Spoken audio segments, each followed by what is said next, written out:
Look at this one. Thinks she's tough with that scar and tattoo. The bald biker sneered, yanking open the woman's shirt just enough to reveal the ink spread across her chest. His buddies roared with cruel laughter, slamming their beer mugs on the sticky bar table.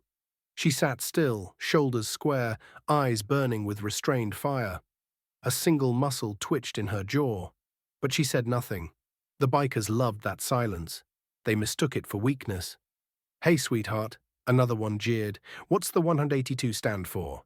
The number of boyfriends you've had." The room erupted again, laughter bouncing off the wooden walls of the dimly lit bar. Men twice her size circled like predators, feeding off each other's cruelty. The woman took a slow breath. Her voice came out low, steady and dangerous.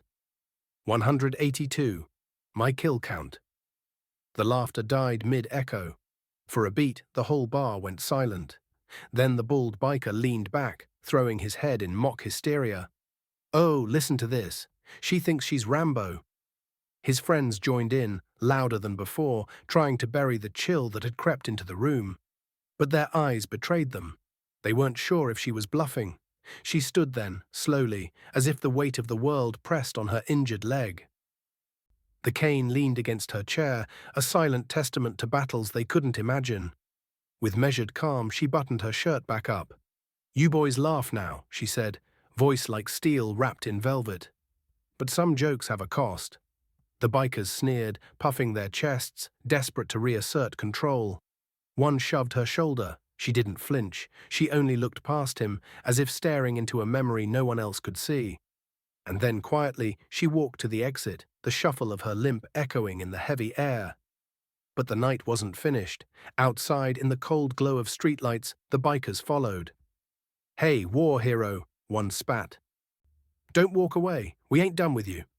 They circled, fists cracking, laughter sharpened into menace. She gripped her cane, not as a crutch, but as a weapon, her mind running through old drills. The odds were ugly, but she'd faced worse. Just as the first biker lunged, headlights cut through the night. A convoy of dark SUVs screeched to a halt. The doors flew open, and men in uniform spilled out. Men cut from the same cloth she once wore, broad shoulders, stern faces, and the unmistakable bearing of Marines. "Ma'am," the lead one barked, his voice carrying authority that silenced the street. "We got your back." Confusion flashed across the bikers' faces.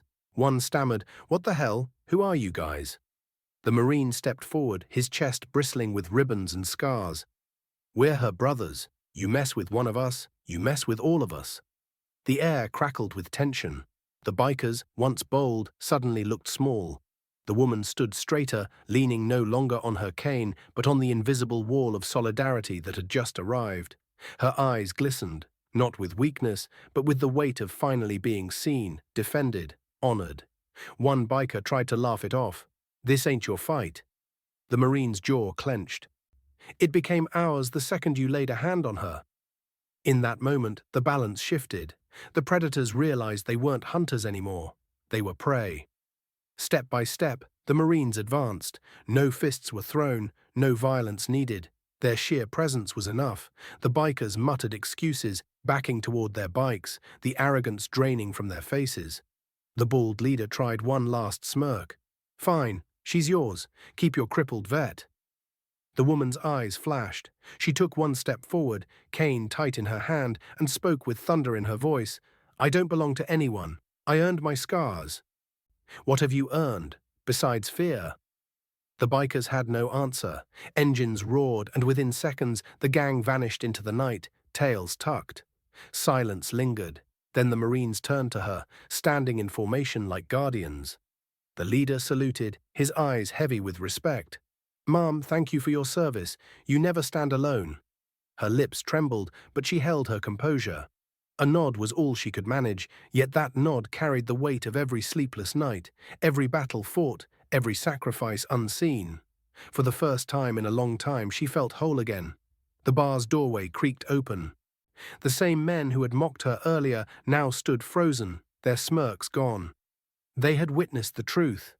The woman they ridiculed wasn't broken. She was living history, a warrior forged in fire, and she walked with the strength of 1,000 unspoken stories.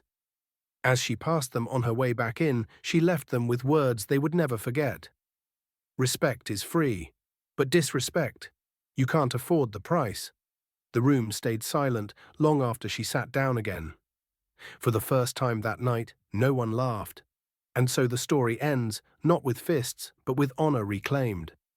The moral is clear: never mistake silence for weakness, or scars for shame.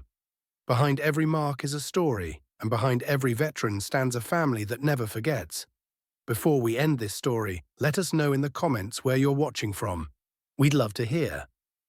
If this story touched you, don't forget to like the video, subscribe to the channel, and let us know how you feel in the comment.